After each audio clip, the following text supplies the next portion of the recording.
मैं तुझे प्रथम गिनती में गिनाता हूं, देवताओं का आधिपत्य तुझे प्रदान करता हूं, सारे देवों में तू प्रथम गिनती में गिना जाएगा, प्रथम पूज्य माना जाएगा। बस शंकर भगवान ने वर दिया, थोड़ी देर बाद कार्तिकेय महाराज आ गए। कौन आए? जम के बोलो जरा, कार्तिकेय। और कार्तिकेय जी आए और आकर बोले, पिताजी दंडवत करा, प्रणाम करा, साष्टांग करा, मैं परिक्रमा कर कर आ गया, मैंने परिक्रमा करा। अब इधर तो देवता सब, सारे देवता मिलकर अक्षत छोड़ रहे गणेश जी के ऊपर, स्वस्ति वाचन हो रहा, लोग प्रणाम कर रहे, नमन कर रहे, लोग आवाज लगा रहे, श्री गणेश जी महाराज की। अब सारी दुनिया में आवाज लग रही गणेश जी। तो कार्तिकेय ने पूछा, माँ ये गणेश जी का जयघोष क्यों हो रहा है, गणेश जी के जयकारे क्यों हो रहा है, गणेश जी के लिए इतना जयघोष? तो माता पार्वती ने भगवान शंकर के शब्दों को कार्तिकेय को सुनाया। कार्तिकेय रो पड़े, माँ मैं परिक्रमा कर कर आया, गणेश जी ने केवल आपकी परिक्रमा लगा ली, आपने उसको प्रथम गिनती में मान लिया। माँ उसने बुद्धि का परिचय दिया और मैंने कर्म का परिचय दिया। बुद्धि का परिचय, कर्म का परिचय।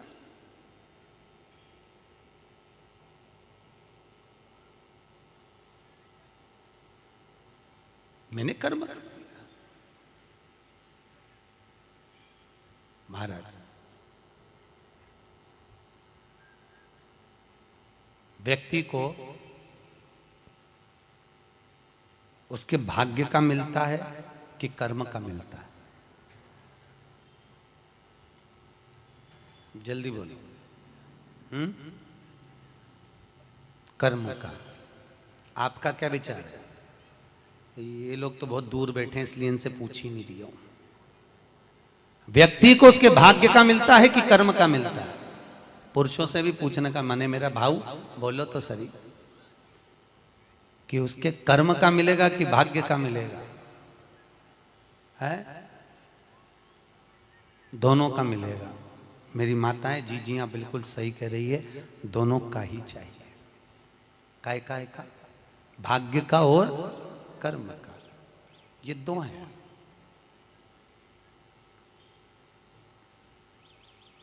बैंक में एक लॉकर होता है, उस लॉकर में लोग अपनी रकम रखते हैं। बोलो तो सही है गलत? रखते हैं कि नहीं रखते? अपनी चेन, अंगूठी, मोबाइल, पर्स सब लॉकर के अंदर रखते हैं। बैंक में लॉकर होता है, लॉकर में रखने के बाद में लॉकर की दो चाबी होती है। कितनी चाबी लॉकर की? दो। एक चाबी तुम्हारे पास, एक चाबी मैनेजर के पास। तुम्हारी चाबी कितनी भी लगा लो, जब तक मैनेजर की चाबी नहीं लगेगी तब तक वो लॉकर, अरे बोलो जम के, नहीं खुलेगी। और बैंक का मैनेजर कितनी भी चाबी लगा ले, लॉकर खुलेगा क्या? नहीं, तुम्हारी चाबी लगना जरूरी है।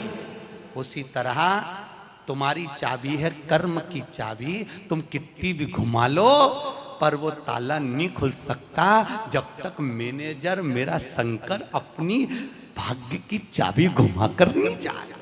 इसलिए तुम कर्म करो, भाग्य की चाबी मेरा भोलेनाथ घुमाएगा, और कब क्या दे जाए तुम्हें मालूम ही नहीं पड़ पाएगा। इसलिए चाबी दोनों होना चाहिए, एक भाग्य की, एक कर्म की। दो चाबी होंगी लॉकर खुलेगा, अगर एक चाबी लगी तो लॉकर नहीं खुलेगा। गणेश जी महाराज को भगवान कार्तिकेय महाराज बोल रहे हैं, माँ मैं कर्म करने गया था, मैं परिक्रमा करने गया था, और यहाँ गणेश जी महाराज को तुमने प्रथम गिनती में बना दिया। माँ ये क्या हुआ? माता पार्वती को गुस्सा तो बहुत आया, क्रोध भी आया, माँ पार्वती की आंख में अश्रु भी भर गए। महाराज आंसू है माता पार्वती के नयन, अश्रु।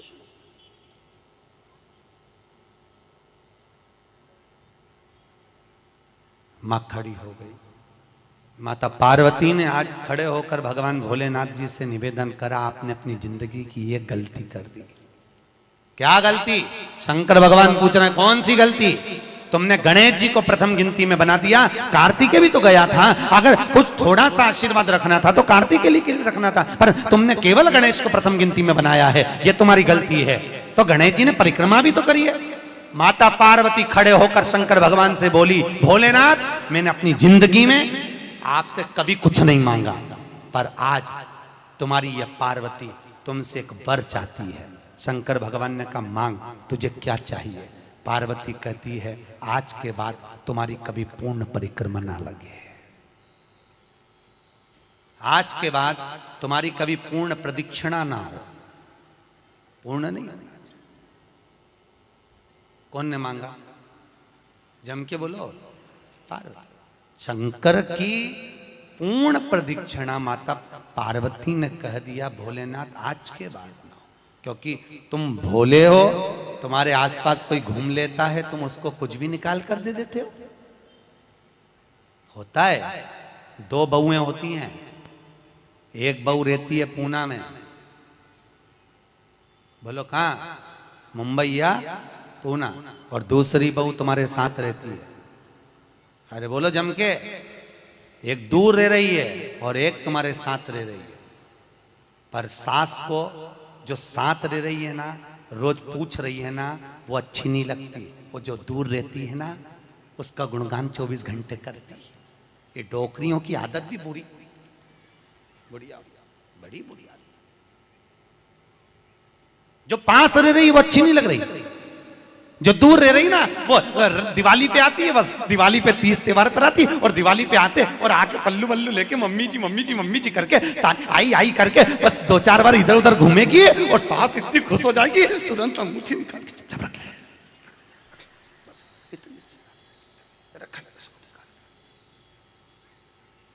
जो तुम्हारे पास में है वो बुरी लग रही है, वो चाय दे रही है, दूध दे रही है, बस बोलने में कभी कभी बोल देती है। अब बहुएं हैं बेचारी, हो जाता है। एक सास बहू से कहती है मैं सुबह 5 बजे उठती हूं, तू 4 बजे उठाकर।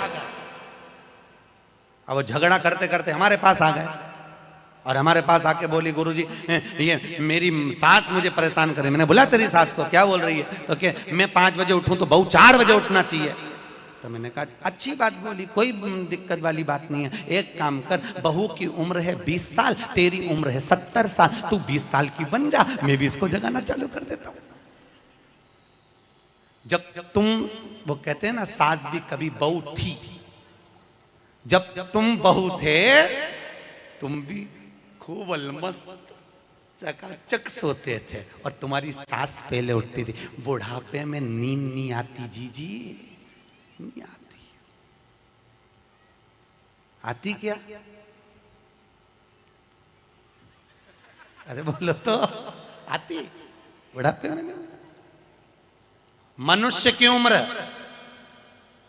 गधा की उम्र, कुत्ता की उम्र और उल्लू की उम्र बराबर थी। किस किस की? जम के बोलो। मनुष्य, गधा, कुत्ता, उल्लू, सबको पहचानती हो? ठीक है, सबकी उम्र बराबर है, 40-40 साल। मनुष्य पहले 40 साल का था, गधा 40 साल का था, कुत्ता 40 साल का था, उल्लू 40 साल का था। सबकी उम्र लेवल में बिल्कुल बराबर थी। भगवान क्या देर अंधेर कुछ ये ऊंचा नीचा लेवल अपने यहां चले, भगवान क्या नहीं चले। भगवान ने सबकी उम्र 40-40 साल रखी, सबकी उम्र 40। एक दिन गधा भगवान के पास में आया, और गधे ने भगवान से आकर कहा अरे भोलेनाथ। भगवान शंकर ने पूछा क्या हो गया? महाराज हमारी उम्र 40 साल की दे दी, हम लोगों का बोझा ढोते रहे, लोगों का वजन ढोते रहे, महाराज हमारी उम्र बिल्कुल आधी कर दो, बिल्कुल आधी, हमें इतनी लंबी उम्र नहीं चाहिए। भगवान ने कहा ठीक है गधा, आज से तू 20 साल का। गधा कितने साल का हो गया? अरे जम के बोलो, 20 साल का। थोड़ी देर बाद मनुष्य, आवाज सेट करो, मनुष्य इको खत्म हो गया, डिले नहीं आ रहा, मनुष्य। और थोड़ी देर बाद में मनुष्य भगवान के पास पहुंचा, भोलेनाथ आगे वापस आगे मनुष्य पहुंचा, और भगवान के पास जाकर बोला भोलेनाथ। भगवान शंकर ने पूछा तुझे क्या हो गया? भोलेनाथ 40 में मेरा क्या होगा प्रभु? भगवान ने कहा गधे की बच्ची है, कितने साल बचे हैं? 20। मनुष्य कहा दे दो प्रभु, भगवान ने कल ले जा। कितने का हो गया? जम के बोलो 60 का। थोड़ी देर बाद कुत्ता आ गया। कुत्ता शंकर जी से बोला भोलेनाथ। शंकर भगवान ने पूछा तुझे क्या हो गया? महाराज 40 साल की उम्र दे दी, लोगों के दरवाजे पर बैठा रहूं, दरवाजे पे बैठकर झूठन चाटूं, दरवाजे पे बैठ कर रोटी खाऊं, दरवाजे पे दुम हिलाऊं और दरवाजे पे से चिल्लाऊं महाराज मेरी उम्र कम कर दो। भगवान ने कहा ठीक है कुत्ता, आज से तू 20 साल। थोड़ी देर बाद मनुष्य फिर आ गया। भोलेनाथ 60 में क्या होगा? भगवान ने कहा कुत्ता की बच्ची है कि चल जाएगी, ले जा। कितने का हो गया? 80। थोड़ी देर बाद उल्लू आया। उल्लू ने आकर कहा भोलेनाथ। भगवान शंकर ने पूछा तुझे क्या हो गया? महाराज 40 साल की उम्र दे दी, रात रात भर जगता रहूं, पेड़ पे टंगा रहूं, रात रात भर मुझे नींद नहीं आती भोलेनाथ, मेरे को रात भर चौकीदारी करना पड़ती, रात भर पेड़ पे बैठा रहता हूं, रात भर वृक्ष पर बैठा रहता हूं, मेरी उम्र कम कर दो। भगवान ने कहा कितनी कम कर दो? बिल्कुल आधी कर दो। भगवान ने उल्लू की उम्र आधी कर दी। कितने साल का हो गया? 20 साल का। थोड़ी देर बाद मनुष्य आ गया। मनुष्य आकर बोला अरे भोलेनाथ। शंकर भगवान ने पूछा क्या हुआ? 80 में मेरा क्या होगा? भगवान ने कहा उल्लू की बच्ची है, चलेगी कि ले जा। कितने का हो गया? 100 का। अब तुम खुद देखो 40 वर्ष तक मनुष्य अपनी जिंदगी को सही जीता है। कितने साल? जम के बोलो जरा। 40 साल तक मनुष्य अपने जीवन को सही जीता है। खूब खाता, आराम से पचता, खूब डेंटिंग पेंटिंग सब चकाचक, कपड़े मपड़े सब जोरदार, रकम मकम सब पहने, खूब अच्छा लगे। क्योंकि 40 वर्ष की जिंदगी तुम्हारी है तो 40 साल तक मनुष्य अपने जीवन को सही जीता है। 40 के बाद किसकी लगी थी? जम के बोलो। गधे की। तो 40 से 60 तक मनुष्य गधे जैसा बोझा ढोता है। बच्चों को बड़ा करना है, शादी करना है, मायरा भरना है, परिवार को पालना है, तो बोझा ढो रहा है। जैसे गधा बोझा नहीं ढोता, ऐसे 60 तक बोझा ढोया। 60 के बाद उम्र किसकी लगी? कुत्ता की। जब 80 की उम्र में आता है तो कुत्ते को दरवाजे पे रखा जाता है। जब तुम्हारी 80 की उम्र होगी तो घर के लोग कुर्सी डाल के, खटिया पलंग दरवाजे के पास हॉल में बिठा देंगे, वहीं बैठे, और रोटी भी दरवाजे के पास, चाय भी दरवाजे के पास, क्योंकि कुत्ते को अंदर परमिशन नहीं है। और कोई भी मिलने आया तो वहीं से चिल्लाया बहु, वहीं से आवाज लगा रहा, क्योंकि कुत्ते की उम्र लगी है। वहीं से अब कुत्ते के बाद में 80 के बाद 80 से 100 उल्लू की। डॉक्टर साहब क्या गई? डॉक्टर साहब मुझे रात में नींद नहीं आती। डॉक्टर साहब ने टेबलेट दे दी, नींद की गोली दे दी, डॉक्टर साहब ने इंजेक्शन लगा दिया। कितने भी अच्छे अच्छे डॉक्टर को दिखा लेना, पर 80 से 100 साल की जब उम्र होगी, डॉक्टर को क्या मालूम कि किसकी लग गई। शिव महापुराण कहती है 80 से 100 में कितनी भी दवाई खाओ, कितने भी इंजेक्शन लगवाओ, पर रात्रि को नींद नहीं आएगी। गोली खा भी लोगे तो रात के 1:30-2 बजे तक चकाचक सोएगी, 2 बजे के बाद उल्लू जैसी बैठी रहेगी। 2 बजे के बाद कितना भी खाओ, कितनी भी दवाई खाओ, कितने भी अच्छे डॉक्टर को दिखाओ, पर 80 से 100 में जाग रही। आधी रात को जागे, बहू के मम्मी सो नहीं रही, आई सोई नहीं, आई के मारे नींद ही नहीं आई। अब इसके कौन समझाए उल्लू की लगी, कौन समझाए इसके। 80 से 100। अपन तो सब कथा छोड़ो, अपन अपनी कथा पे आओ। चलो महाराज, तो जो बहुत दूर रहती है ना वो अच्छी लगती है, जो पास में रह रही दूर के ढोल सुहावन, ठीक नहीं है, श्रेष्ठ नहीं है। भागवत ज्ञान गंगा यज्ञ समिति वालों, काय श्रेणी की कथा 10-15 मिनट ज्यादा हो जाए तो कोई दिक्कत तो ना है? हाँ, क्या विचार है तुम्हारा? नहीं, अगर खाना हो तो मैं तुम अक्षतम केसम कर दूं, मारे का ये मिर्ची का ठेसा तैयार, अपने कहीं कर। आमठी न चावल। आज तो खूब चक निपटा। अगला प्रश्न है, तो ये प्रदक्षिणा का प्रश्न। अगला प्रश्न, शिवलिंग की पूजा करने के लिए शिवलिंग को घर में कहां रखें? जहां तुम्हारी मर्जी हो। अब ये तो भगवान शंकर को पूजा घर में रखो ना, जहां पूजन होती है, जहां देवता बैठा हुआ है वहां रखो।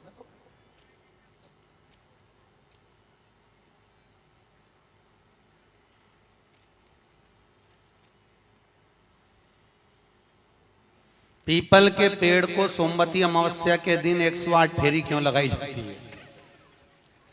वाह, बहुत बढ़िया। हमने तो नहीं की कि लगाओ, अब तुम्हारा मन है 108 लगाने का। याद रखना, पीपल के वृक्ष की परिक्रमा करने से वैभव बढ़ता है, आंवले के वृक्ष की परिक्रमा करने से लक्ष्मी बढ़ती है। याद रखिए, तुलसी की परिक्रमा करने से सौभाग्य बढ़ता है। अब 108 मन का लगाओ, चाहे 208 लगाओ, 216 लगाओ, ये आपके ऊपर है। यहां आपका भाव होना चाहिए कि हम भगवान को कैसे रिझाएं, कैसे रिझाएं, ये आपका भाव है। उसका फल क्या है? तो उसका फल वैभव प्राप्ति का है, धन प्राप्ति का, यश प्राप्ति का। आप जितनी लगा,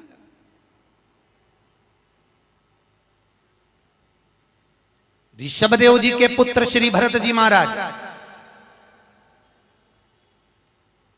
अपनी योनि से छूटे तो हिरण की योनि में गए। हिरण की योनि पाने के बाद श्री ऋषभदेव जी के पुत्र जो भरत जी थे, हिरण की योनि में आने के बाद में, हिरण की योनि पाने के बाद भरत जी को लगा कि मैं इस हिरण की योनि में पड़ गया हूं, इससे मुक्ति कैसे मिलेगी? तो हिरण की योनि में आने के बाद भरत जी महाराज पीपल के वृक्ष के नीचे जो संत बैठे हुए थे उनकी 108 परिक्रमा करते थे हिरण की योनि में। तो हिरण की योनि के 108 परिक्रमा कर रहे थे। उस दिन थी सोमवती अमावस्या का दिन, जिस दिन हिरण की योनि से परिक्रमा करते करते भरत जी महाराज छूट गए थे और वापिस मनुष्य की योनि में आ गए थे। ये 108 परिक्रमा का फल है। ऋषभ जी के पुत्र हिरण की योनि से छूटकर परमात्मा की भक्ति को, मनुष्य देह मिल गई।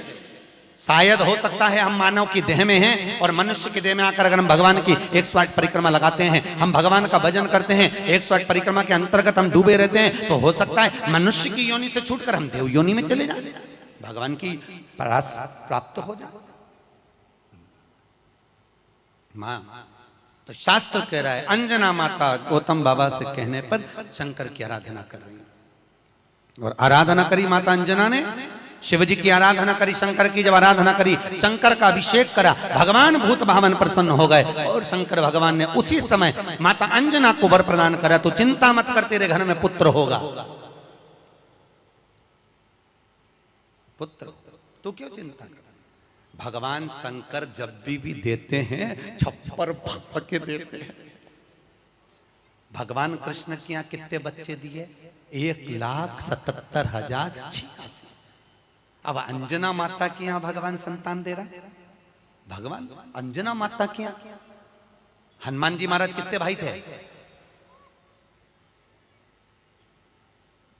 माता अंजना के गर्भ से जो संतान हुई थी, हनुमान जी महाराज सगे भाई कितने थे? हनुमान जी कितने भाई? अरे बोलो तो सही, हनुमान जी भाई कितने हैं? सगे भाई कितने हैं हनुमान जी महाराज? तो अंजना माता ने जब भगवान शिव की आराधना करी, शंकर की जब आराधना करी, तब भगवान शंकर प्रसन्न हुए। समय बीता, माता अंजना के गर्भ में भगवान शंकर के तेज पुंज को पवन देव ने ले जाकर माता अंजना के गर्भ में स्थापित करा। स्थापित करने के बाद पूर्णिमा के दिन, चैत्री पूर्णिमा के दिन, भगवान अंजना माता के गर्भ से शंकर का ही एक अवतार श्री हनुमान जी महाराज प्रकट हुए हैं। महाराज श्री हनुमान जी महाराज की। हनुमान जी सगे भाई हैं 6। कितने भाई हैं? 6 सगे भाई। सबसे पहले नंबर हनुमान, फिर गतिमान, केतुमान, धृतिमान, यतिमान, ऐसे हनुमान जी महाराज के 6 भाइयों का क्रम वर्णन किया गया। कितने भाई हैं? 6। हनुमान जी महाराज का एक भाई है जिसका नाम है गतिमान। क्या नाम है? गतिमान। और जिसके यहां पर फैक्ट्री हो, किसी भी तरह की फैक्ट्री हो, चाहे वो नट बोल्ट की हो, पानी की हो, किसी भी तरह की फैक्ट्री हो, अगर फैक्ट्री में जरा सी भी तकलीफ आती है तो हनुमान जी महाराज के उल्टा पांव, लेफ्ट पांव के नीचे का सिंदूर लाकर गतिमान का नाम लेकर अगर फैक्ट्री पर स्वस्तिक बना दिया जाता है तो वो फैक्ट्री धड़ाके से चलना चालू हो जाती है, कभी खराब नहीं होती, कभी परेशान नहीं करती। महाराज गतिमान, हनुमान जी के 3 नंबर का भाई, गतिमान का नाम।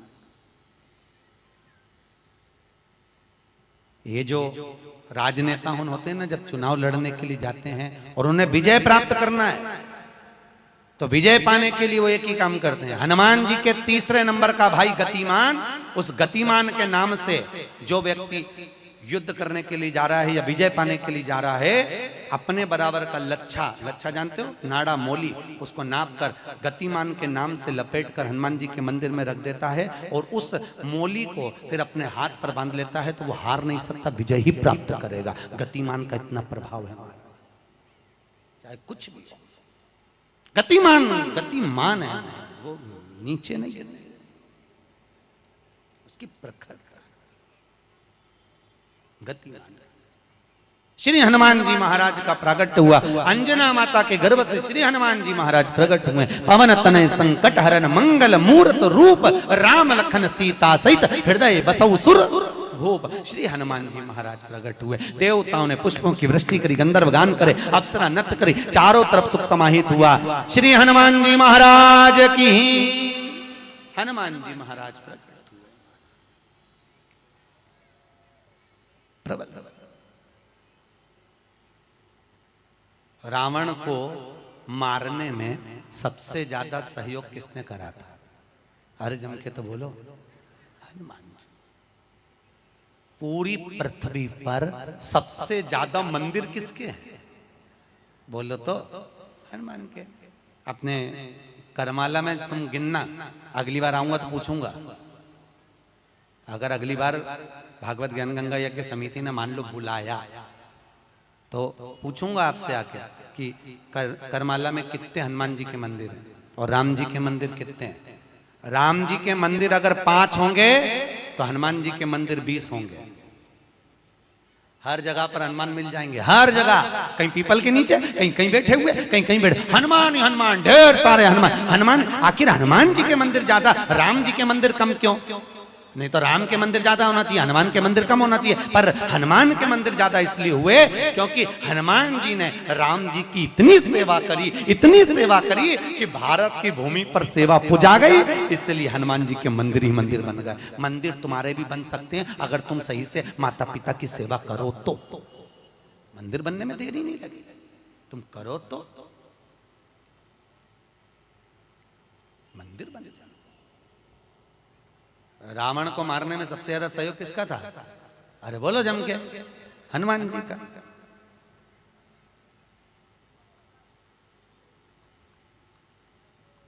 राम जी ने रावण की नाभि में बाण मारा था कि नहीं मारा था? अरे बोलो जम के, क्या था नाभि में? अमृत। तो जब रावण की नाभि में राम जी महाराज बाण मार रहे हैं तो रावण क्यों नहीं मर रहा? मर जा रावण, क्योंकि नाभि में अमृत है, वो तो सूख चुका है, मरे ना। फिर मरता क्यों नहीं है राम? क्यों नहीं मरा रावण? राम जी से 10 मुख हो गए फिर भी नहीं मर पाया। फिर तैयार, फिर विभीषण कह रहा है कि ये रावण की नाभि में अमृत है, मारो।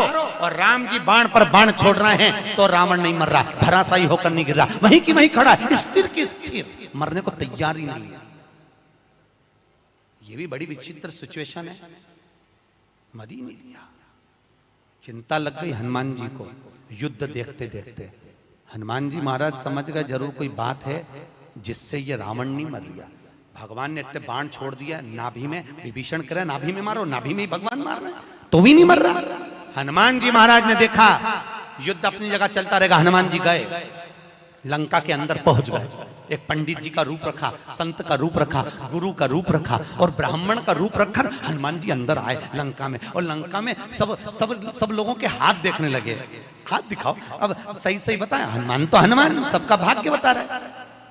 इतने में मंदोदरी के पास खबर पहुंच गई कि लंका में कोई ऐसा विद्वान पंडित आया है जिसको हाथ दिखा तो भाग्य बताता है। मंदोदरी निकल कर बाहर आ गई। मंदोदरी ने आकर कहा, ब्राह्मण देवता मेरा हाथ देखकर बताओ कि मेरा भाग्य क्या कहता है। इतने में हनुमान जी ब्राह्मण के रूप में थे। हनुमान जी ने कहा, पंडित जी बोले ब्राह्मण के रूप में, हनुमान जी बोले तेरे पति के ऊपर काल मंडरा रहा है और तेरा पति मरने को तत्पर खड़ा है। पर सुन ए स्त्री, तेरा पति इतनी जल्दी नहीं मर सकता, क्योंकि तेरे पति के पास जरूर कोई राज की बात है। इतने में मंदोदरी बोली, पंडित जी आपने बिल्कुल सही कहा, एक ऐसी राज की बात है, मेरा पति मर ही नहीं सकता। हनुमान जी तुरंत बोले, वो राज की बात या तो मैं जानता हूं या तू जानती है। इतने में मंदोदरी बोली, पंडित जी बिल्कुल सही बात है, जब मेरे पति रावण ने तप करा था, ब्रह्मा जी से वर मांगा था, तो ब्रह्मा जी ने कहा मांग तुझे क्या चाहिए, तो रावण ने कहा कि मैं अमर हो जाऊं, तो ब्रह्मा जी ने कहा ऐसा नहीं हो सकता, तो रावण ने कहा मेरी नाभि में अमृत दे दो, रावण को अमृत दे दिया। तब रावण ने कहा इतने में संतुष्टि नहीं होगी, एक बार और दीजिए, मुझे एक ऐसा बाण दो जिस बाण के लगने से नाभि में अमृत सूखे और मैं मरूं। मंदोदरी ने कहा मेरा पति जब तप कर कर आया था, उसको ब्रह्मा जी ने एक बाण दिया था, वो बाण मेरे पति ने मुझे लाकर दिया था। उस बाण को मैंने, जहां मैं शयन कक्ष में सोती हूँ, उस कमरे में मैंने दीवार के अंदर एक खंबे में चुनवा दिया है, सीमेंट से पक्का करवा दिया, वो किसी को मिलेगा ही नहीं। हनुमान जी अपने असली स्वरूप में आए, दीवार तोड़ी और बाण निकाला, राम जी को दिया, राम जी से कहा अब मारो, और जो बाण लगा तब जाकर वो रावण मरा, तब जाकर मरा, नहीं तो राम जी बाण मारते रहते, रावण चकाचक खड़ा रहता, हंसता रहता। वो तो राम और हनुमान।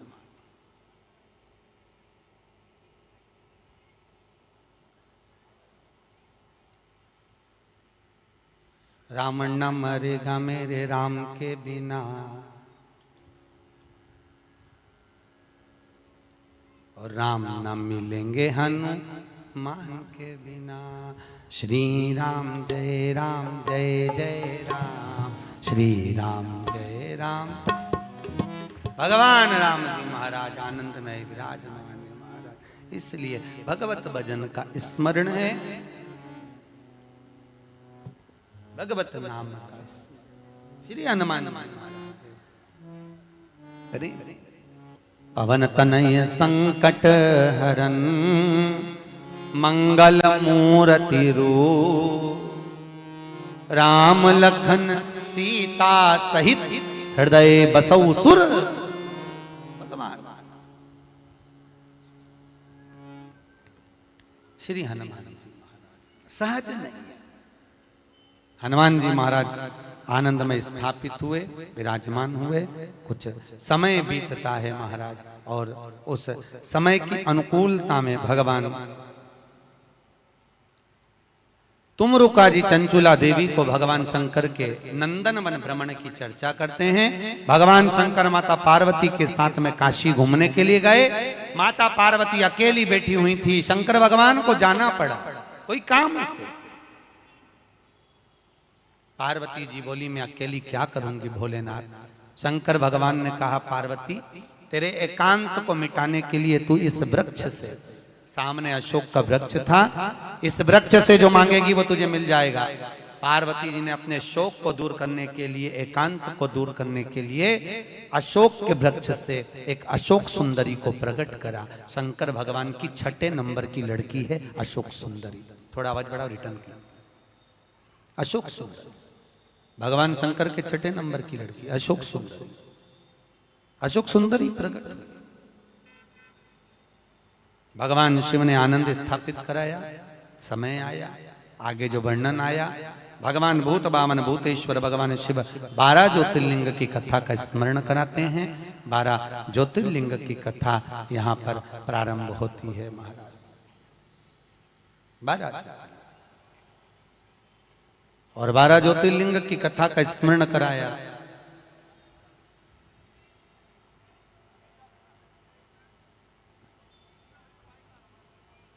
मुख्य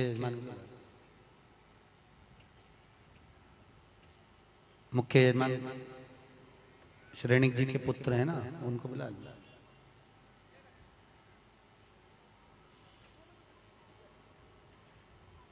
दस मिनट श्रेणिक जी जो मुख्य यजमान है रोज पूजन में बैठे हैं, आपके पुत्र और बहू, उनको 5 मिनट 10 मिनट के लिए बुला दो, जोड़े से बिठा दो उनको सामने।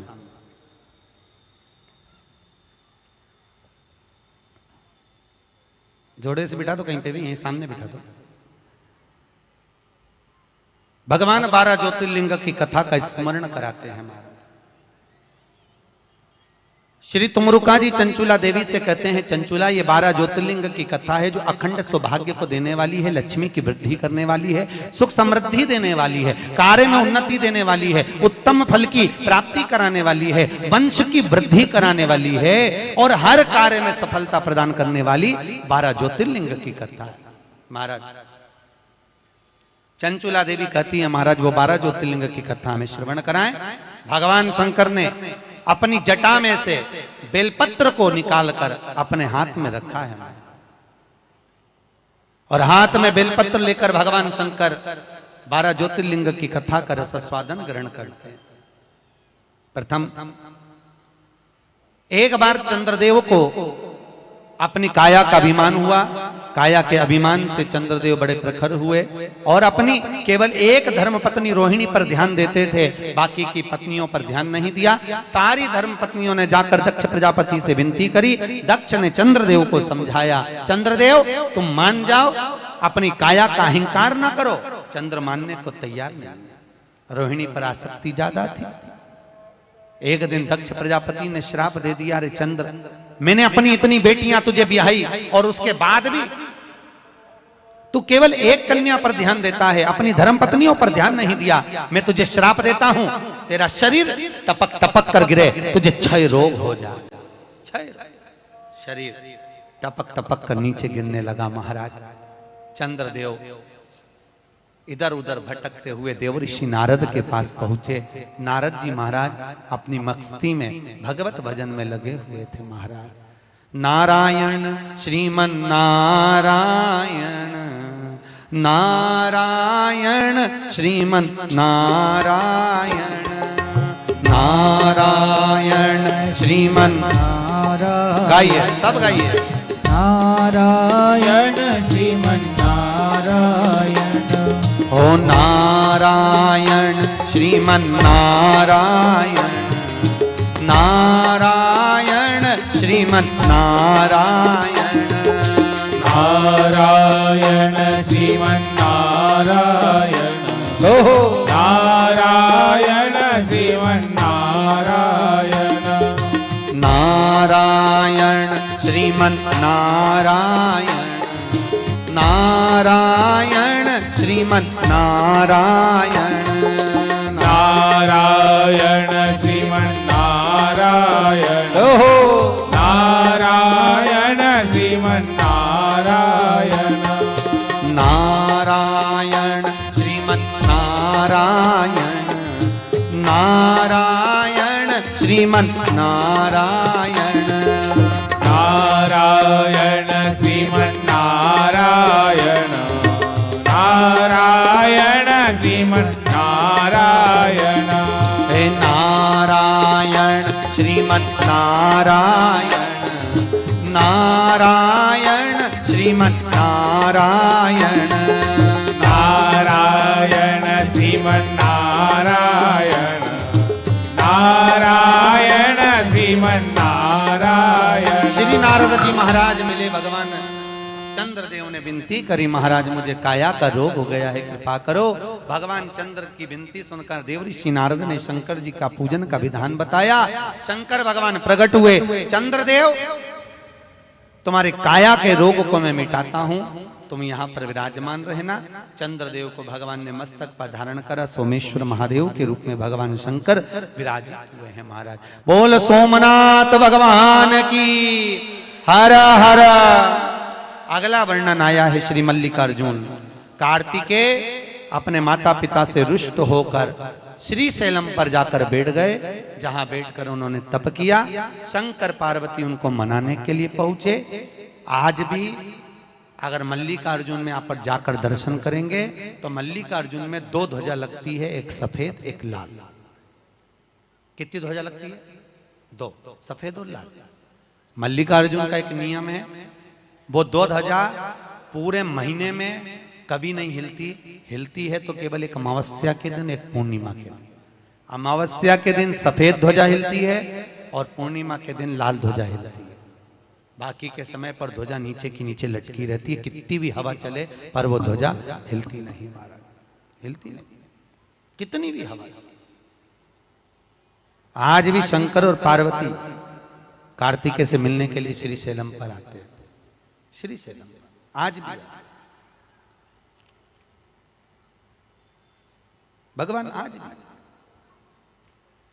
अब कार्तिकेय जी वहां विराजमान हुए, भगवान शंकर उनसे मिलने के लिए वहां पधारे। मल्लिकार्जुन के रूप में भगवान शिव विराजमान होते हैं। अगला वर्णन आया है महाकाल। दूषण नाम का राक्षस ब्राह्मणों के बच्चों को निचोड़कर उनका रक्त पीता था। भगवान को सब इन ब्राह्मणों ने पुकारा। शंकर भगवान ने कहा इस दूषण को वरे कि ये जब मरेगा इसका रक्त जहां गिरेगा उससे और भी दूषण उत्पन्न हो जाएंगे। तो एक काम करो, भगवान शंकर ने कहा मेरी बहन के पास जाओ। शंकर जी की एक बहन थी, केवल एक बहन शिव जी, जिसका नाम था क्षिप्रिया। क्या नाम था? क्षिप्रिया, जिसको आजकल लोग छिपरा कहने लगे। शिव जी की एक ही बहन थी, क्षिप्रिया। तुम मेरी बहन के पास जाओ और मेरी बहन क्षिप्रिया से कहना कि जब भगवान शंकर अगर दूषण नाम के राक्षस को मारे, जहां जहां उसका रक्त गिरे सारे रक्त को समेट देवे जल के वेग में। क्षिप्रिया ने वैसे ही करा।